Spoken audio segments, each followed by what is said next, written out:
Oi, e aí, tudo Oi, bem? querido. Boa Tudo tarde. bom? Boa tarde. Então, eu vou apresentando, fazendo o nosso institucionalzinho de básico, Gabriela, que a gente tem que fazer em todas as aberturas da live até dar o tempo, né? E aí o pessoal vai entrando. Beleza. Então, pessoal, boa tarde a todos. Eu sou a Viviane, sou diretora do Museu de Arte Sacra. A gente está mais uma programação nossa, que é do MAS MT em Casa, que é a programação de lives, né? Essas lives elas entregam o projeto que tem o objetivo de fazer as lives, como também a produção de vídeos curtos, que fala sobre o nosso acervo, sobre a arquitetura do prédio, né? Enfim, sobre aonde nós estamos e o acervo que pertence, o patrimônio que pertence ao Museu de Arte Sacra de Mato Grosso. São pílulas que a gente veicula todas as quartas-feiras sobre curiosidade do acervo. E a gente também está planejando aí para esse período, né, que a gente se estende aí de isolamento e distanciamento social, programações específicas do museu para atender esse momento que a gente passa aí de propagação do Covid, né, 19 no Brasil. O Museu de Arte Sacra é um aparelho do governo do estado de Mato Grosso. Ele é uma das unidades museológicas da CECEL, que é a Secretaria de Estado de Cultura, Esporte e Lazer de Mato Grosso. Ele hoje é administrado através de parceria com uma organização social, que é a Ação Cultural. Todos os nossos convidados que participam conosco nessas lives, eles são voluntários. E o muito importante é vocês também, a gente começar já a acordar desde o do início, que se caso a gente não consiga concluir em uma hora, a gente volta para concluir a fala da Gabriela Rangel, que é a nossa convidada de hoje. Vou fazer uma apresentação de quem que é a Gabriela, para vocês poderem conhecer um pouquinho. A Gabriela ela é mestre, né? E ela é pós-graduada em antropologia social e formada em arquitetura e urbanismo pela Universidade de Cuiabá. O tema que ela vai abordar hoje é patrimônio, nada e para a periferia. O que nós, arquitetos e técnicos do patrimônio, temos a ver com isso. Uma abordagem extremamente pertinente, né, para nós que trabalhamos com patrimônio.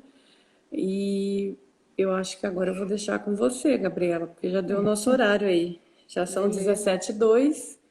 Eu acho que você já entra já direto na sua fala e na abordagem que você vai nos apresentar hoje. Seja muito bem-vinda. O Museu de Arte Sacra agradece a sua participação conosco na live de hoje. Nossa, Vivi, eu que agradeço assim imensamente. Eu vi o projeto de vocês acontecendo, eu fiquei morrendo de vontade de participar, apesar de que eu sou péssima com câmeras. Ou não sei se eu sou tão péssima, mas sou muito tímida no começo. Depois eu me solto e as coisas vão rolando, rolam bem. Vai, vamos lá.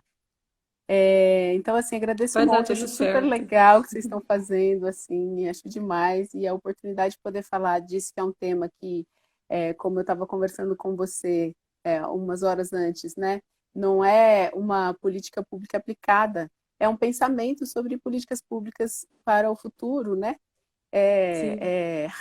raríssimo a gente poder fazer isso, e, então, assim, puxa vida, fico super feliz, muito obrigada pelo convite, viu? A gente que agradece a sua participação e em colaborar conosco aí com o seu conhecimento. É, a gente está dispondo todo esse material também no nosso canal no YouTube. Então, todas as lives, elas ficam disponíveis, né, no Instagram 24 horas, que dá ainda para poder rever quem viu, né, ou pegou sua parte, pode ver ali no Stories. Mas a gente também, na próxima semana, a gente já disponibiliza no YouTube, deixa lá para que as pessoas possam ver. Então, as lives que já passaram, elas já estão disponíveis. E a sua também vai estar disponível. Então, se você quiser depois compartilhar, enfim, Se com vê, os né? pesquisadores, né? E daí por diante, é só compartilhar lá do nosso canal. E siga a gente nas redes sociais. A gente está aí no YouTube com o canal, nós somos no Instagram, no Twitter, com página no Facebook, e aí bem ativo o nosso pessoal e com a produção de conteúdo bem interessante. Que legal, Vai lá, que Gabi, máximo. agora é Isso você. aí, então vamos lá, né? Bom, então é o seguinte, eu coloquei esse tema, patrimônio na, da e para a periferia, para fazer uma provocação para os arquitetos e técnicos do patrimônio, e estou vendo aí que teve bastante técnicos que entraram e estão aí querendo ser provocados, o que eu acho ótimo, né? Sim, Então, para começar, eu fiz uma pesquisa no meu mestrado, né, em antropologia social, que foi sobre a chacina do Beco do Candeeiro e sobre, mais especificamente, sobre o memorial da chacina do Beco do Candeeiro, que fica ali na praça que é comumente chamada de Nosso Senhor dos Passos. E tem uma população de rua bastante grande que fica em torno desse memorial. E inicialmente a minha questão era assim: será que o fato de existir um memorial ali tem alguma coisa a ver com a presença dessa população de rua? É, o que o patrimônio tem a ver com a população de rua? Porque em sim, muitos centros históricos eles estão presentes, a população de rua está presente, né? E de fato eles têm muitas coisas a ver, e uma delas, que foi o que foi relatado por um interlocutor, foi assim: aqui as pessoas nos tratam bem. E por quê? Porque é um ambiente de cultura que vai falar de diversidade, que as pessoas que estão circulando estão abertas a isso, né? Que foi a tessitura da política de patrimônio a partir dos uhum, anos 80, assim. Então as pessoas nos tratam bem, as pessoas conversam com a gente aqui, quer dizer, esse é um lugar de pessoas que têm abertura para a gente. E isso como questão geral.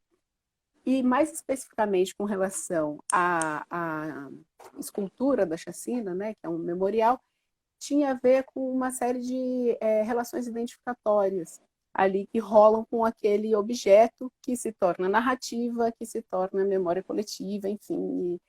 E tudo isso me trouxe vários insights sobre questões que eu tinha quando eu trabalhei no IFAM. Eu trabalhei no IFAM.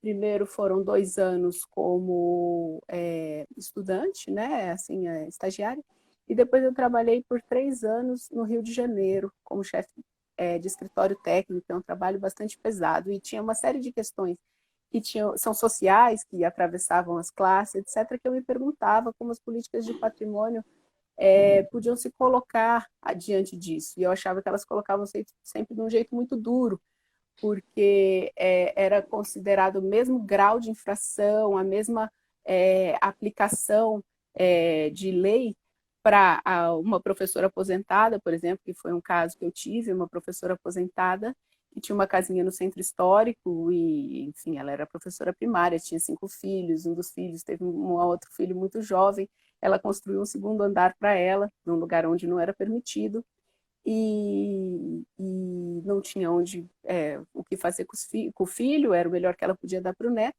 Era a mesma aplicação de pena para um cara que tinha o conhecimento da legislação, porque era uma empresa, e ia lá e fazia alguma intervenção em uma edificação, às vezes até conglomerados empresariais, né?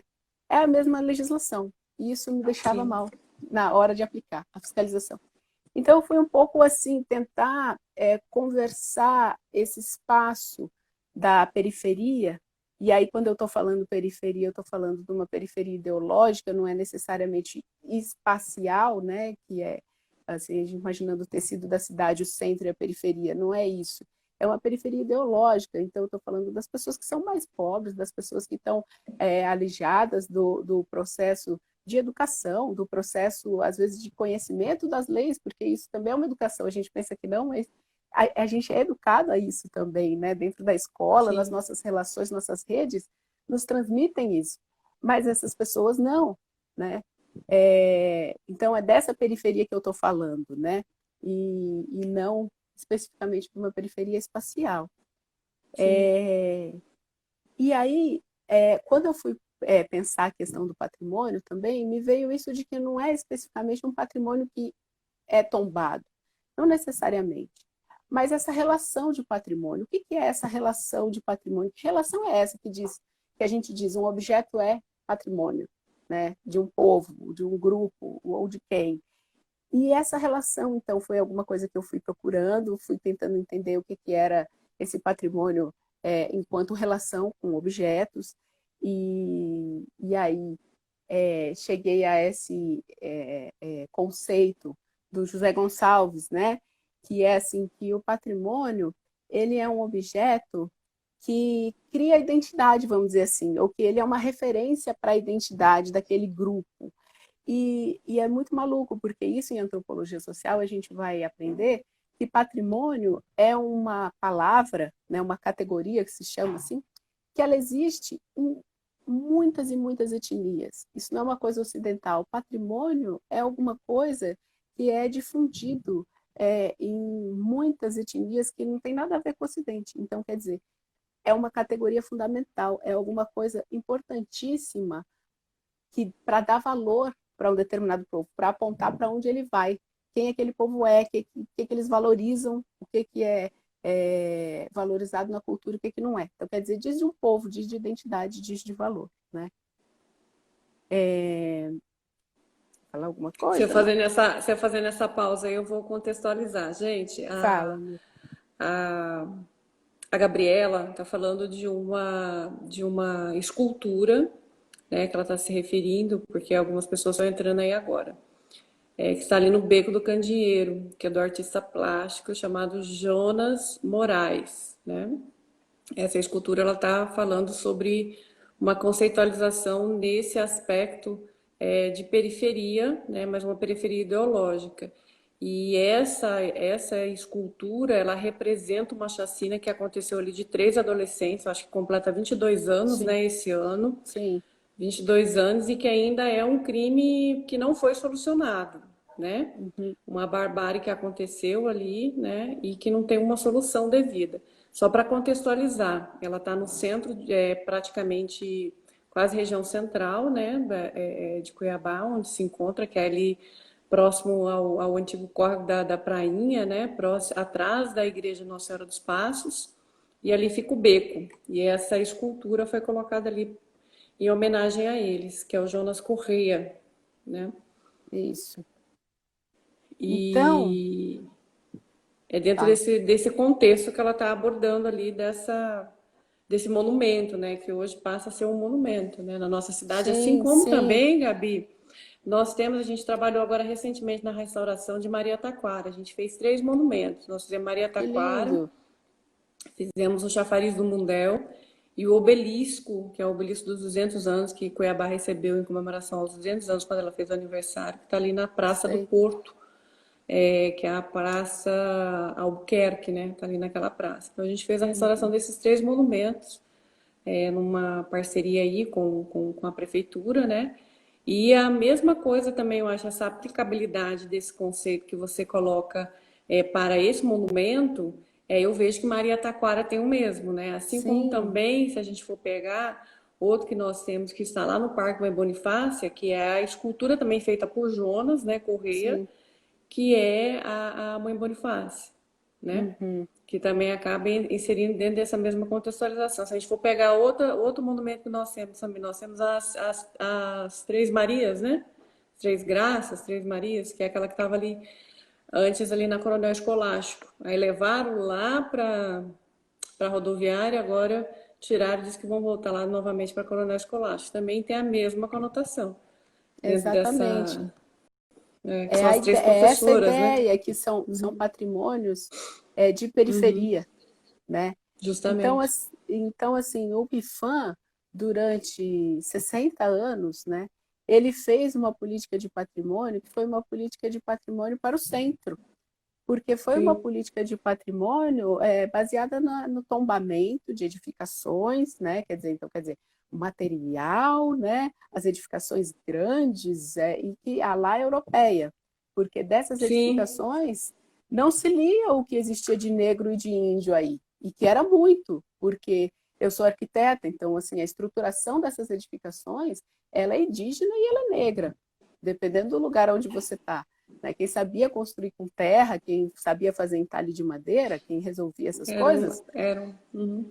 eram os mestres, né? É, Obreiros, não eram arquitetos do reino, não é verdade? sim, justamente por isso que a nossa arquitetura e a nossa talha, ela tem características específicas. Ela não usa no século XVIII a mesma matéria-prima que Portugal utilizou, que foi pedra e mármore, enfim, né, a base de pedra. Exatamente, E exatamente. aqui já não, aqui a gente já usou outros materiais disponíveis na região, né? Inclusive as talhas, imaginário, vai tudo para madeira, né? E Pois assim por é, diante. E quem esculpiu, quem fez a maioria dessas edificações e também aprendeu a esculpir foram os indígenas e os negros, né? Que fizeram exatamente. parte dessa constituição dessas edificações que nós temos de centros históricos e daí por diante, né?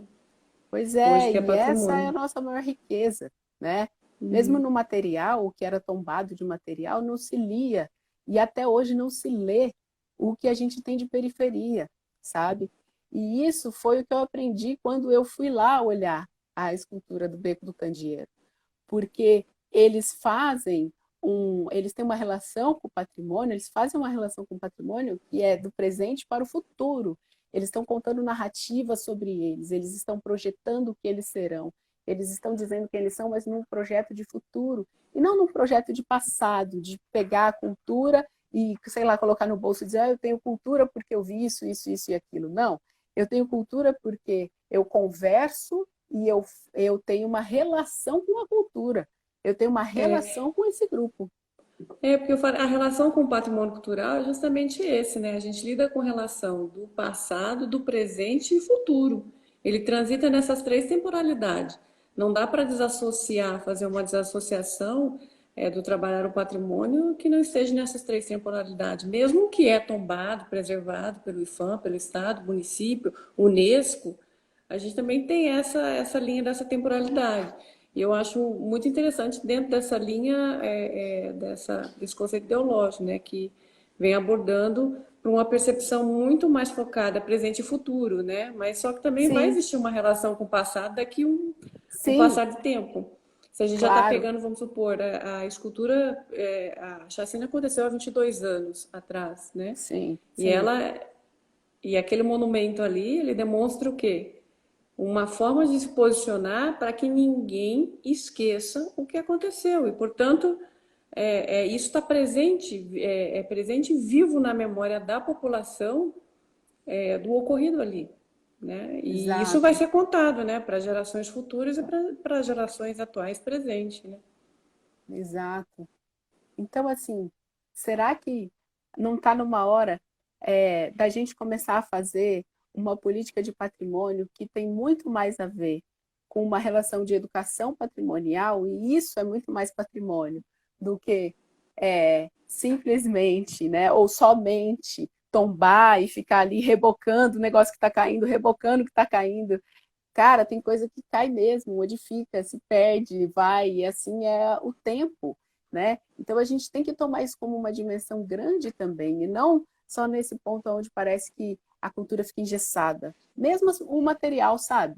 E essa é um pouco a minha provocação, porque essa distinção entre material e imaterial, ela também faz com que parece que assim, o material ele é imutável, tem que permanecer do jeito São que sempre juntos, foi. né? E eles estão juntos, né? Estão Não juntos, existe materialidade sem todo sem o uma material. sem o imaterial, sem o intangível, sem o pensamento, sem o modo de fazer. Sim, Não existe um modo de fazer que não resulte numa produção de uma materialidade, ainda que seja dos corpos, até como a gente vai pensar em antropologia, quer dizer, que seja da forma como a pessoa se mexe, porque dependendo da ferramenta que você se mexe de um jeito ou de outro. Quem come com a mão não se mexe como quem come com talheres, entende? São pessoas, são corpos diferentes. Então, sim. isso tudo é que me instiga trazer para o campo do patrimônio, para a gente poder brincar, me instiga a fazer brincadeiras, trazer a população de rua para ensinar patrimônio, entende? Para os técnicos. Vamos Sim. ouvir o que eles têm a dizer, vamos ver e vamos observar, né? Vamos ouvir numa leitura que quer dizer de dar lugar, né? Vamos tirar consequências do que eles estão falando, que eles estão falando coisas muito fortes. Então, na época da minha dissertação, o que me deu o start para esse tema foi porque houve uma reforma ali na praça Nelsinhos dos Assim, na praça, Passos. lembro. Lembra do Lembro. PAC? Uhum, E lembro. no momento da reforma iam retirar a escultura. Uhum. E o caminhão chegou a bater na escultura, assim, ele ia pegar a escultura e fazer assim, né, aqueles caminhões, plá, jogar para dentro, E aí, quando alguém perguntou para o caminhoneiro lá, para o tratorista, "Ô, mas o que você vai fazer com essa escultura? Como você vai jogar?" Ele falou, sei lá, vou jogar no lixo. Assim, Uau! foi assim, entendeu a Caramba! coisa?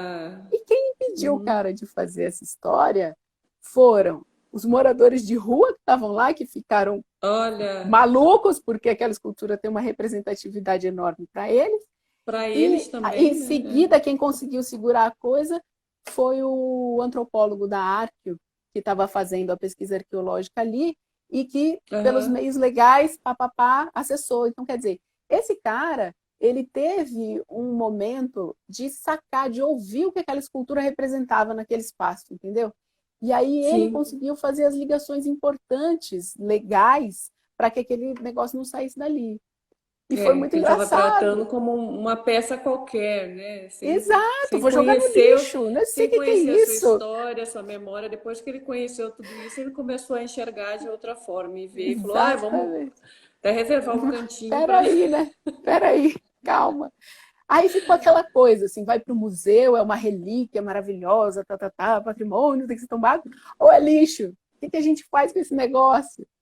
E no final das contas o negócio ficou lá. A reforma aconteceu em volta da escultura, sabe? Sim. Porque assim, E ninguém deixa eu te contar conseguia. uma coisa. Entre os projetos, os monumentos que eu apresentei à prefeitura, haviam vários monumentos, inclusive esse, que era para passar por Hum, restauração. E aí escolher os emergenciais, né? O que estava com problemas, né? Que foi o caso do Chafariz do Mundel, entre outros. Mas ele estava na lista que também, que legal. inclusive o próprio artista ia fazer, né? Essa restauração. E Hum, aí não aprovaram, né? Não foi uma das prioridades. Priorizaram para uma primeira etapa, né? Que é o que se coloca fazer esses uhum, que eu mencionei, né? Que foi Maria Taquara, que sim. também já estava bem danificada, né? O Ah, obelisco lá no foi Porto. importantíssimo restaurar Maria Uhum. Taquara. Eu acho que Foi. se tivesse alguém ali fazendo escuta no território, sabe, etnografia, ia ouvir coisas magníficas. Muitas, E eu magníficas. tenho vontade disso também, assim, de ir para Sim. esses espaços e E sacar o que uma, que uma é, restauração significa, sim. entendeu? A partir E, da e, boca uma, das e, pessoas um, mesmo. e uma das coisas que nós fizemos pós o restauro, cada placa que nós colocamos, elas têm um código de QR Code. Então, quem estiver Sim. passando pela região, clica ali com o celular e vai poder ler a história daquele monumento. Porque é uma Uhum. forma também, às vezes o monumento está ali, mas ele não comunica o seu contexto, né, a sua Sim. imaterialidade, né? Sim. E quando nós fizemos isso com o Chafariz do Mundel, que lá está a pesquisa da professora Neila Barreto, e também tem todo o processo, como foi desenvolvida a técnica para restauração e daí por diante, está ali também. E a escultura da Maria Taquara, a gente também fez a mesma coisa. Colocamos também lá uma pesquisa, o código QR Code no obelisco também é a mesma coisa, para que as pessoas possam fazer a leitura. E a nossa Uhum. proposta era fazer isso nos monumentos todos em Cuiabá, que todos fossem restaurados e tivesse um código ali para que quem estivesse passando pelo monumento poder ler a sua história, né, a informação adequada sobre o monumento, porque é só assim que a gente vai construir a representatividade deles para quem ainda não os reconhece, né, Claro, como é isso, patrimônio, como a gente está né? falando, né? Tem a ver com você reconhecer alguma coisa ali, né? Para constituir sua própria identidade, sua narrativa, né? O que que ele tem a Isso, ver com sua vida? justamente. É muito legal. Eu estou vendo que tem uma pergunta aqui, depois você vai. Vamos voltar? Deixa eu dar uma olhada. Boa noite, Gabriela. Como você avalia narrativas impositivas do patrimônio? Infelizmente, ainda muito forte em contraponto. Gente, deixa eu pôr meu óculos Sim. porque essa letra é muito pequenininha. Ah, deixa eu filmar. Em contraponto com as perspectivas neocolonial que invertem o processo, né? Que inverte o processo. Essa é uma Então, pergunta. Aí aqui pode andar junto com formas diversas de patrimônio. Acho que é só essa. Tem mais alguma outra? Deixa eu tô passando aqui para ver se nós temos mais alguma outra pergunta. É essa mesmo. Você quer responder? tá. Eu quero responder. Deixa eu ver aqui. Aqui. pós-patrimônio, né? Não Pós-patrimônio. sei, não sei pós, se é pós de depois, para além de, ou se é uma Para além. pós-graduação, eu não sei. Mas, enfim, Escreve pra gente pós-patrimônio. aí o que que é pós-patrimônio, por favor. Mas, assim, eu estou interessada, né, pós-patrimônio, em fazer uma aliança entre essas coisas, em pensar o que é possível, né, dentro das políticas de patrimônio. E eu acho que é, começar a misturar é muito bom, é muito importante que os arquitetos leiam ciências sociais, entende? É muito importante que os cientistas sociais se interem da arquitetura, porque na arquitetura também tem materialidade. Então, isso que eu estava falando com o Vivi, né? Eu acho que dentro de uma política pública que já está estabelecida, que tem suas instituições, seus técnicos e que já tem uma maneira de funcionar extremamente rígida. Eu fui do IFAM, né? Eu sou do IFAM porque eu sou IFAM, assim, eu sou uma apaixonada pelo IFAM, sou uma apaixonada pelas secretarias de cultura, pelas secretarias de patrimônio, eu sou uma apaixonada pela cultura e pelo patrimônio, né? Mas então, assim, mas eu sei a dificuldade que é a instituição, até você ser técnico ali dentro, entendeu? Com seus milhares de formulários e processos para responder, né? Então, mas eu acho que algo extremamente possível é dentro da formação dos arquitetos que estão nos institutos, eles conhecerem, reconhecerem, lerem, se interarem, conversarem, irem tomar cerveja com seus colegas de ciências sociais e poderem fazer instruções técnicas que levem isso em conta, entende? Então, assim, eu fazia muita instrução técnica para o IFAM, de fiscalização, de não sei o que lá. Cara, você poder fazer isso levando em conta todo um arcabouço do que é da relação das pessoas com aquela materialidade é importantíssimo. Então, eu Sim. acho que assim, isso poderia mudar muito as narrativas impositivas. E eu acho que essas narrativas impositivas, elas saem para fora dessa forma, mas que dentro dos institutos isso é extremamente discutido. Os técnicos são, em geral, maravilhosos. Assim, são pessoas que têm cabeças super amplas e uma possibilidade de discussão enorme. Mas a lei é muito rígida. Agora, como que essa lei pode ser modificada ou como que ela pode ser flexibilizada, né? Lei não é uma coisa exatamente que se flexibiliza, né? A lei é uma lei. Mas eu acho que Mas tanto, desculpa, só para concluir, você fala, do lado dos sim, técnicos, com deles certeza. poderem se mesclar, se misturar um pouco mais, material com material, ciências sociais e arquitetura tem tudo a ver, tem que se misturar. E eu acho que, de outro lado, a gente também trazer para dentro dos institutos as narrativas que são populares, porque a gente colocou a periferia como objeto, quando a gente faz o patrimônio imaterial, mas a gente não colocou ela como sujeito, né? Sim. Quem são eles, como eles fazem, por que fazem, como fazem, e incluir isso dentro das nossas legislações. Eles têm que dizer o que é patrimônio, são as pessoas que têm que dizer que é patrimônio. Então, isso é uma abertura na legislação, não tem como, seria fazer uma nova legislação, porque hoje são os técnicos que dizem o que é patrimônio, mas os técnicos ficarem um pouco, ficarem menos puros, sabe? Ficarem um pouco mais misturados, aí eu acho que é super possível de acontecer ontem. É. Fala, Vivi. Tem uma autora que, eu esqueci o nome dela agora, eu li, ela sempre fala assim, como eu sou técnica, eu sou entendida, eu estudei sobre, né, eu tenho propriedade para dizer sobre, então pronto, e aí acabou e ninguém sabe nada, quem sabe sou eu, né?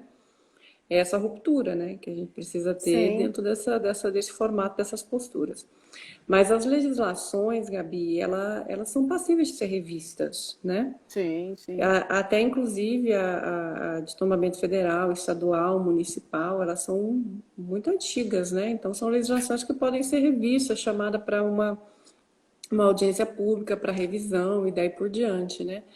E, Uhum. então isso tudo é passível para se considerar essa nova contemporaneidade de leitura do que é patrimônio nesse aspecto, para que ele seja contemplado nas legislações que precisam ter revisões, né? E, então Sim, isso também é passível. A do Estado, inclusive, a nossa lei de tombamento, ela ficou em consulta pública, né? Teve considerações, teve uma apresentação ali no Palácio da Instrução, convidou alguns profissionais da área, né, que fizeram alguns apontamentos, e ela foi para consulta pública, só que não avançou, não tramitou aonde Hum, deveria, que é na Câmara, né? Não foi hum, para fazer essa tramitação ali dentro. Então, assim, é algo também que nós que atuamos com o patrimônio, é extremamente importante a gente também fazer essas cobranças aos órgãos competentes, né, que se revejam, né, também essas leis de tombamento. Eu vejo mais um na nossa esfera, que é municipal, que é estadual,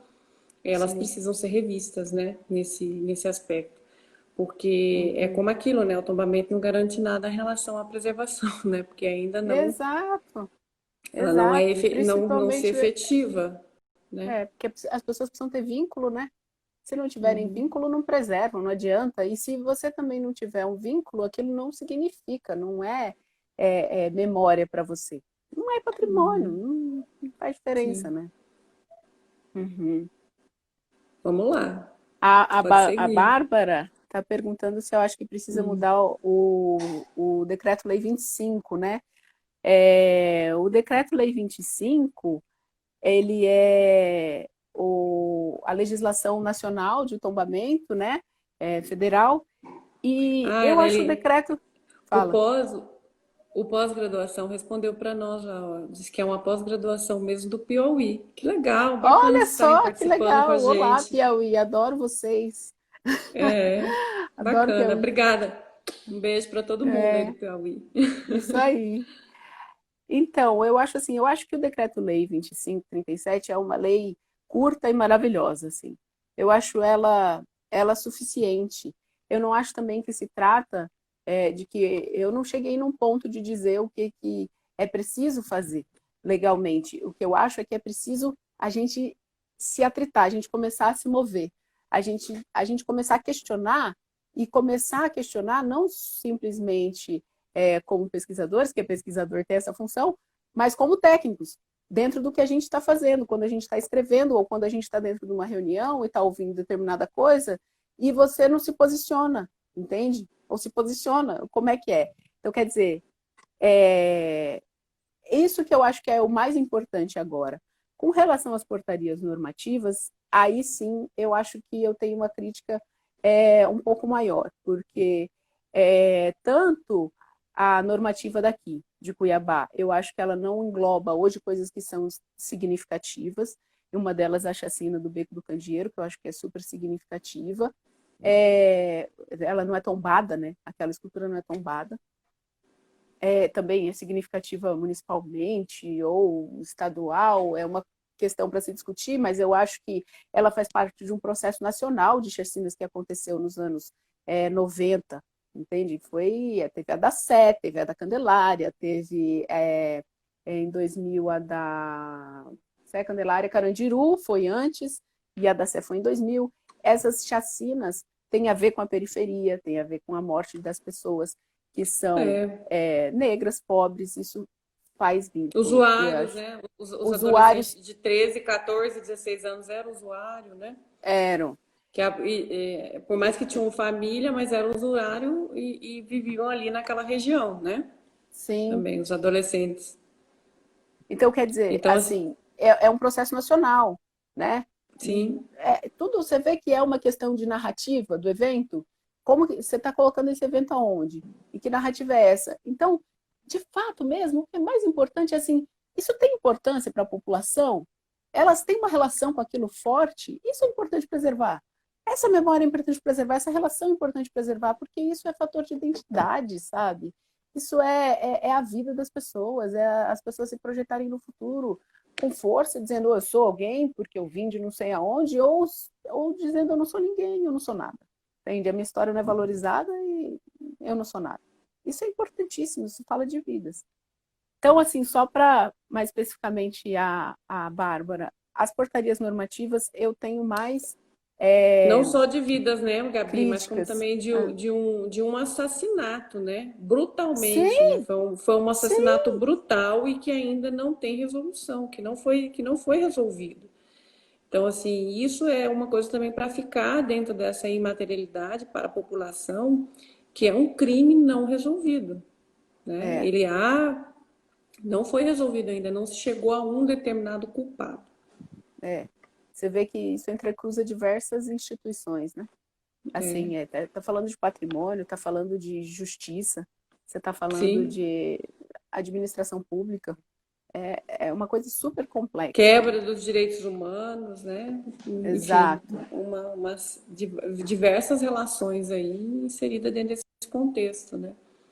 E é extremamente Demais. importante. Aquela escultura ali, ela marca um assassinato, ela marca uma chacina, ela marca um crime ainda não desvendado, ela marca a brutalidade sofrida por menores, porque os garotos eram de menores, de 13, 14, 16 anos, né? E ainda marca uma relação em que aquela região ainda se estabelece dentro da nossa cidade, porque ali Sim. nós temos o Beco do Candeeiro, ainda é um local, ainda há vários usuários, vários moradores de rua, né, moradores de situações de rua que circulam ali, como o Morro da Luz, que também está ali em frente, né? Então ela tem Sim, uma conotação muito simbólica nessa relação, né? E sim. que também ainda não temos esse problema resolvido em Cuiabá, né? Como Sim, em sim. várias outras cidades do Brasil, né? Que é a É, questão dos moradores, né? De moradores em situação de rua, como também de usuários que circundam aquela região, né? isso. Né? E aí, assim, o que fazer com essas pessoas, né? Como fazer? E é isso, eu acho que o patrimônio é uma via de inclusão dessas pessoas, entende? Eles têm relações com aquilo. Tem morador de rua ali no centro que tem 40 anos de centro histórico. Cara, 40 anos o cara vive lá e ele tem 45. Ele diz que ele era um menorzinho de idade, entendeu? Um moleque, Sim. sei lá. Então, Ele a não tem gente tem uma muito. outra representatividade nem conotação de lar, né? É ali. Exato, Ali é é o ali. lar. É, A gente tem muito a ali é o aprender, lar. né? A gente tem É, muito a aprender com essas pessoas. Não é possível, eu não sim. consegui chegar nem a 1% do que eu imagino. Francisco está falando alguma coisa aí também. Francisco colocou aqui, acho que dois. Essa população mudou para o Morro da Luz, agora existe uma intenção de qualificação na área, sendo necessária a remoção dessa população. O que podem nos dizer sobre, né? Como é que é? Não achei esse daí do Francisco, tá mais para baixo. Essa população mudou para o Morro da Luz, agora existe a intenção de Sim. requalificar essa área, sendo necessária a remoção dessa população. O que podem Uhum. nos dizer sobre, né? Ah, essa Porque tem provocação uma é questão. interessante. Essa provocação do Francisco é bem interessante. É, O que fazer, né, com a população de rua? O que a gente pode fazer com eles? Meu Deus, tira todo mundo, requalifica. Olha, eu só posso dizer o seguinte, que violência é respondido sempre com violência. Se você chega lá, arranca as pessoas em situação de rua do Beco do Candeeiro, joga lá, sei lá, distribui em cada comunidade foram removidos. terapêutica. Na verdade, o que está no morro, eles saíram da Ilha da Banana e foi lá para É, o Morro da Luz, né? exato. E aí e ficam no beco, e se tirar do beco vão para o morro, se tirar do morro e do beco, eles vão, como disse um cara lá na remoção do casarão, ele falou: eles tiram a gente do casarão, a gente vai para os casarinhos. Eles vão, eles se dispersam, entendeu? E sempre volta com muita violência, porque uma recusa de afeto do outro por um preconceito, né? Claro que é respondida como violência, né? É respondida desse jeito, é uma proteção deles contra essa população. Vejam o filme A Senhora da Van, que fala sobre uma pessoa que é assim sem teto e é exatamente aquilo, sabe? Eles são extremamente ríspidos, eles são violentos, você oferece uma coisa super no amor e eles, eu não quero saber disso, sai daqui, etc, né? Mas então, assim, o que a gente pode fazer? Eu acho que a via é de inclusão. Existe muito lixo no centro histórico. A maior parte desse lixo é de comerciantes e de papelão, porque eles recebem as coisas em caixas, por exemplo. A gente já fez uma estimativa de que uma reciclagem do papelão no centro histórico daria determinada quantidade de dinheiro que poderia servir a essa população para, ao invés de ficar tendo que roubar celular para comprar a sua pedra, entendeu? Ganhar o seu dinheiro para comprar a sua pedra. Tá, mas eles continuam fumando pedra. Bom, isso aí problema deles, entende? Ou se é um problema de saúde pública, é a saúde pública que tem que responder. Moralmente, a gente não deve tratar isso como uma cadeia de acontecimentos sem mediação, que é assim, eles usam pedra, então eles roubam, então eles vão nos matar. Não é assim. Né? Existe uma relação, eles são pessoas, eles não são destituídos de economia, eles estão pensando essa economia deles, como é que acontece.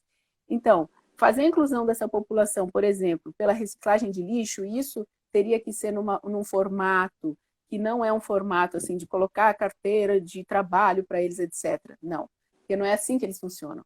Mas catar uma cooperativa em Várzea Grande, que já existe, de uma mulher que já faz esse trabalho de tirar a gente da rua para colocar para catar papel, e ela sabe como é que é. Às vezes eles trabalham 3 dias e somem 5 dias, e voltam 3 dias. Esse é o modo de funcionamento possível. Mas isso já estabelece a pessoa, né, numa relação, numa rede de relações, que é uma rede com a mulher que é a dona da catação, que é que paga ele, ou uma relação que é a pessoa que entrega para ele o papel, que ele vai juntar num canto para o caminhão levar, então ele não vai maltratar aquela pessoa começa a conhecer e reconhecer que ele vai lá, cata o papel e vai embora, entendeu? Ele vai se Então, socializando, né? ele Ele vai vai se socializando, socializando. né? Essa é a saída. Não Até que existe uma chega, saída de exclusão. até que Isso chega o não é uma saída. momento de eles, por conta própria, ter a consciência que precisa se tratar. Essa é a ponte, não é você ir lá Sim, tirar da rua e fazer uma internação à forçada. força, uma É, internação forçada. Não é esse o exatamente. objetivo. Porque ele vai lá, vai se internar, ele não quis e logo, logo ele sai da internação, um mês ele está na rua de novo usando.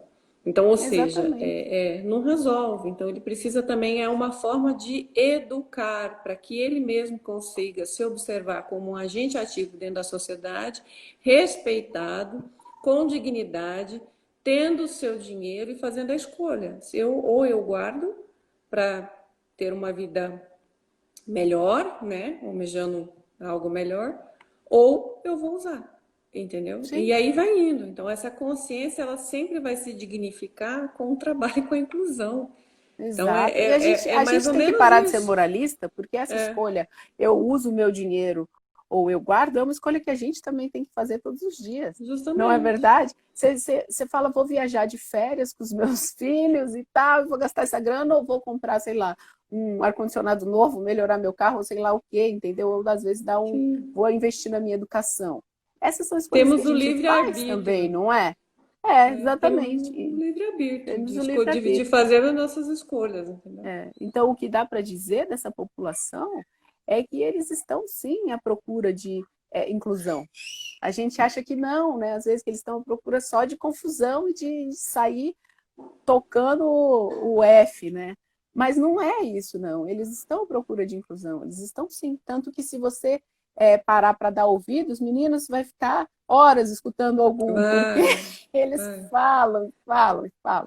Querem A falar, querem Pinacoteca de fazer São laço. Paulo, a Pinacoteca de São Paulo ela desenvolveu um trabalho durante um bom tempo com os moradores de rua, em situação de rua lá em São Paulo, onde eles fizeram oficina de estêncil, né? E o que eles produziram foram colocado nas janelas, colocado o MDF e os stencils produzidos por eles em volta da Pinacoteca, porque aquela região também é uma região ocupada, Sim. né? Tem Uhum. ocupações, tem moradores em situação de rua e uma certa diversidade, né? Nesse sentido. E foi feito esse trabalho, né? Assim, deu trabalho, a experiência que eu vi, né, do educativo de lá foi super trabalhoso, né? Até mobilizá-los, eles irem para o espaço, enfim. Mas conseguiram, tiveram um bom Sim. resultado, né? E hoje tem projetos ali também que acabam lidando com esse não público, né? Que também é Sim, uma reflexão para nós que estamos dentro dos aparelhos culturais, trabalhando, museus, centros de cultura, porque a gente às vezes faz um trabalho para o nosso público, que é o que já nos frequenta, mas a gente também tem que trabalhar para o não público. Quem é uhum. esse não público? Esse não público são essas pessoas em situação de vulnerabilidade, é quem não está no grande centro, enfim, é o público com que a gente também precisa desenvolver esse trabalho, né? E aí inclui seus moradores, né, em situação de rua, inclui quem está às margens também, o pessoal LGBT, e assim vai indo, né? Que a gente tem os Sim, trans, né? E a gente sim. também tem, As se for prostitutas que as são frequentadoras do prostitutas, centro estão sempre lá, isso, tem que são ponto. sempre lá, né? Então, assim, quem é esse público que está ali, que circula nessa, né?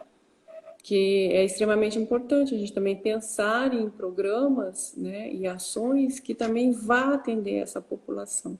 Porque às vezes Sim, o desenvolvimento de uma ação dessa de inclusão, né, que você se estabelece, automaticamente você faz o despertar da consciência que algum deles ainda não tem, né, nesse aspecto para se tratar, para se inserir sim, novamente e assim por essa, diante. essa política de morte do uso do crack e da pedra é essa economia, né, de uso da droga, essa droga horrorosa, e é uma economia de masoquista.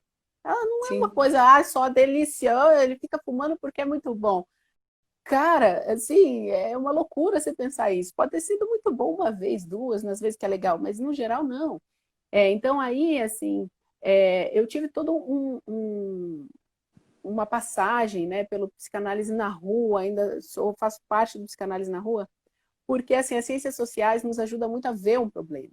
Mas você nunca sabe como tratar um problema pelas ciências sociais, sim, ela te deixa lá com o pepino, entendeu? Você fala assim, e agora, o que que faz com isso, né?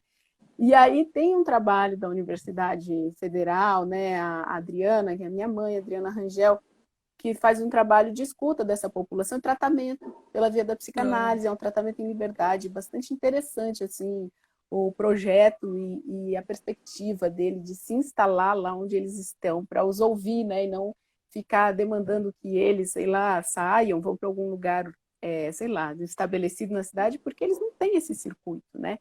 sim. E aí, como você percebe quando você começa a estudar e a entender como é que a economia do sujeito funciona, que aquilo não é uma economia de prazer puro, entendeu? É um prazer na dor, é um masoquismo, sabe?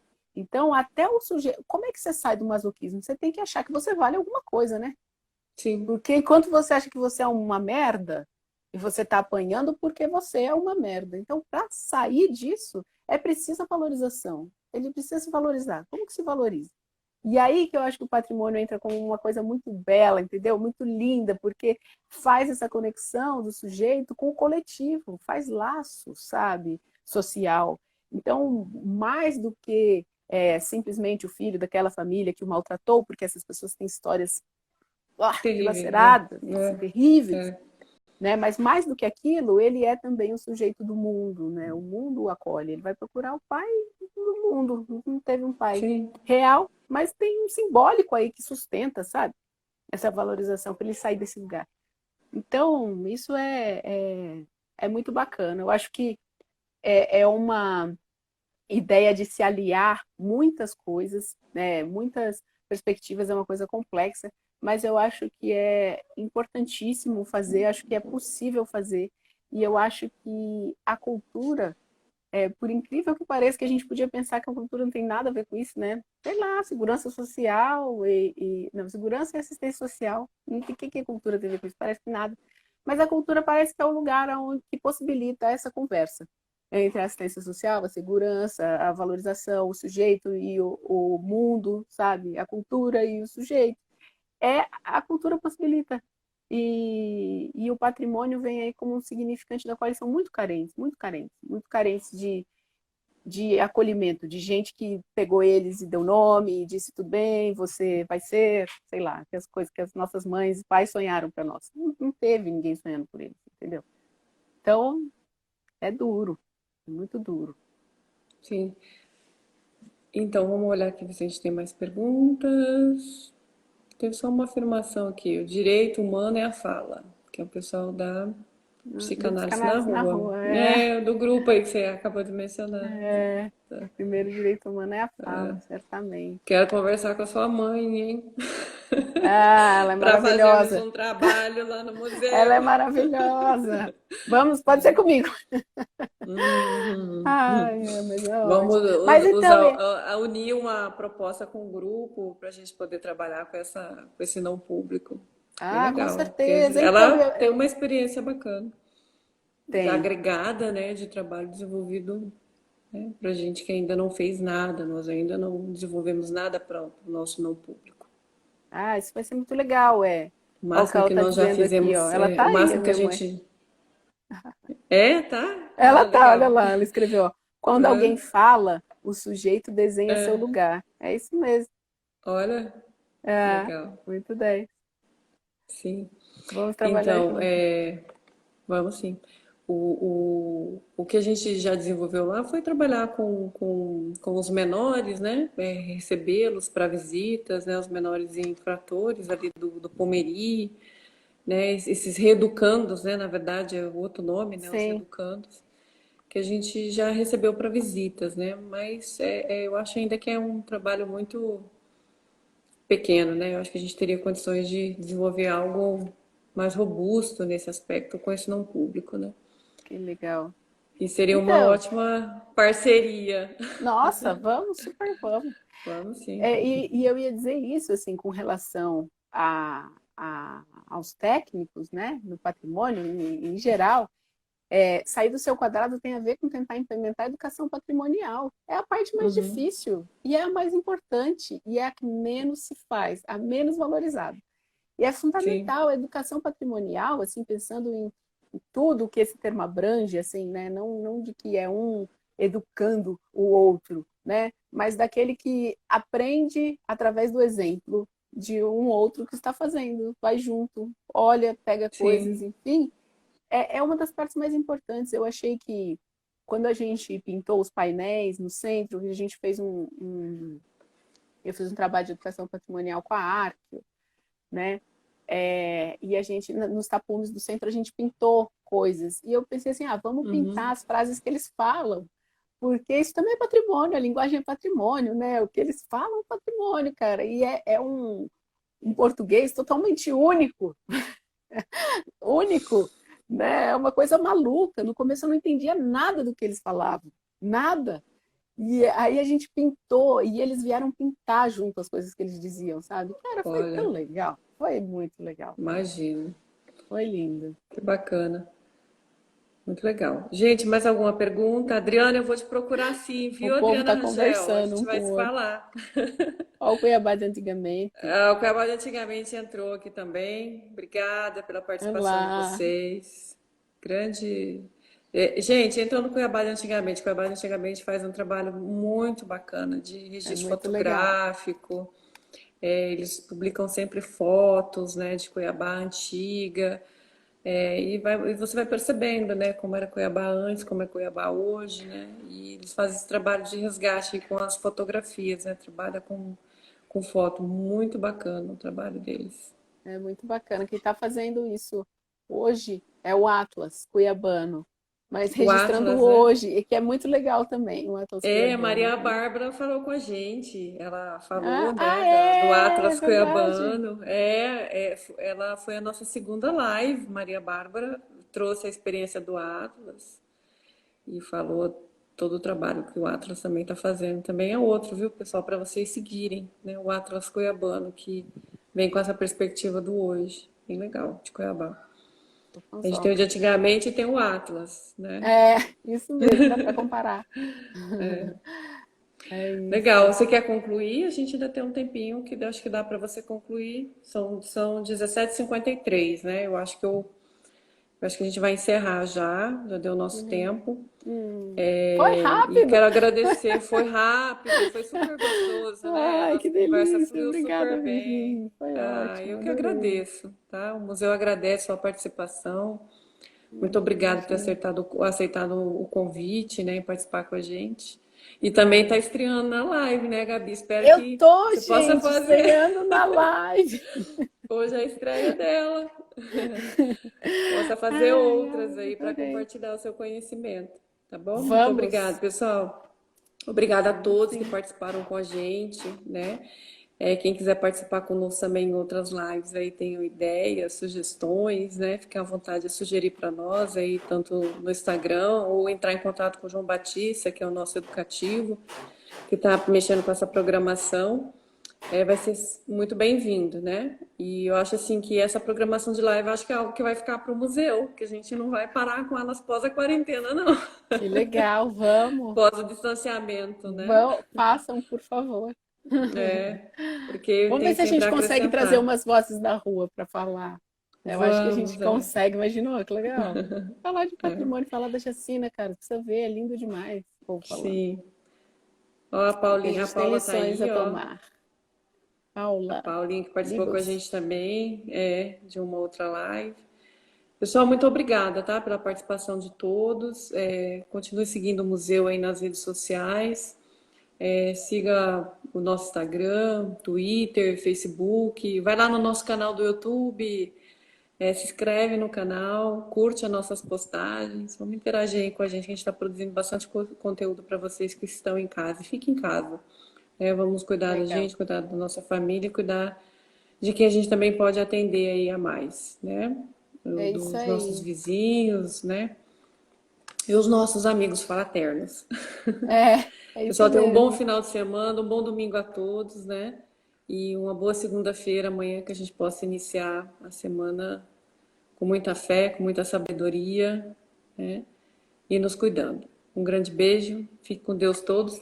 Obrigada, É isso Gabi, por aí. participar com a Axé, gente. axé Cristóvão. Cristóvão tá aí também. Axé, Cristóvão tá Cristóvão. aí do Faz trabalho MISC, maravilhoso no o MISC. Museu da Imagem Periferia do tem a ver com os Som. negros, né? Tem, Importantíssimo dizer uma nossa, coisa dessa. Cristóvão tem um Super. trabalho fantástico, né, com a capoeira, com a memória africana, né? É um trabalho lindíssimo.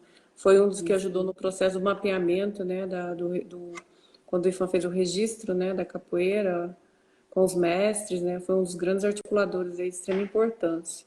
E Coisa Cristóvão é o linda. nosso patrimônio também. É, já é. Pessoas Adoro são ele de patrimônio, né? paixão. É, eu também. É, Ah, então tá 10. É bom. isso aí, gente. Museu, então, curtam o museu, que o museu tá vendo, né? Não é só coisa do passado, né? É do futuro Sim, também. sim, Isso isso aí. Vamos mesmo. articular essas três instâncias, né?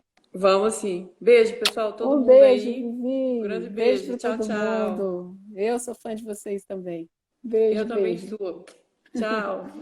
Beijo, Vivi. Tchau, Beijo. tchau.